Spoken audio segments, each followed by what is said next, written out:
You're absolutely right. I mean, outrage over the Kathua rape case is still continuing. We're still seeing widespread demonstrations across India.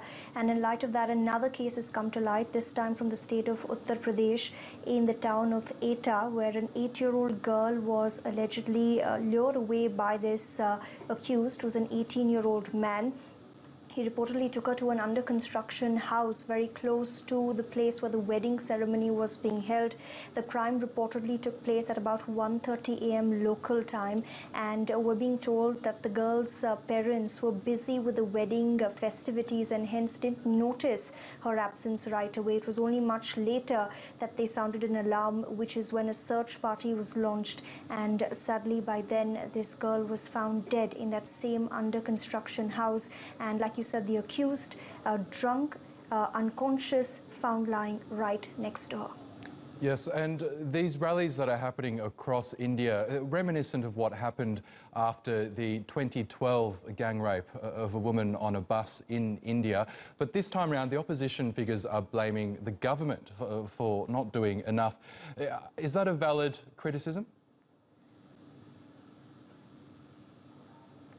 That's absolutely right. You've got, for the last 5 days at least, rallies, demonstrations, most of them partisan in nature because they're being led by opposition parties who are saying that the Prime Minister needs to do more, the Prime Minister needs to speak out, and the reason for this criticism is twofold. There were 2 rape cases that were making headlines in India last week, one of them in Unnao in the state of Uttar Pradesh, where a minor girl accused a BJP leader, a BJP local minister, of having raped her, and in that case we saw delayed action from the police. You had the police arresting the accused in the case only after a lot of protests were seen in the state of Uttar Pradesh. And secondly, in the state of Jammu and Kashmir, where that 8-year-old girl was raped and murdered in the town of Kathua, 2 BJP local ministers had also come out in support of the accused, saying that these men were being targeted because they're Hindus and the victim in that case was a Muslim. In fact, those 2 ministers had to tender their resignation because that was the kind of protest that their defense of the accused saw. One of those ministers, even today, was heard speaking out in favor of the accused once again.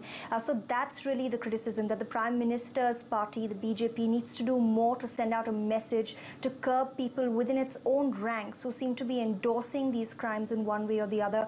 But the Prime Minister did speak out about this last week, where he said that those protecting the accused and those who are guilty of these crimes will be punished.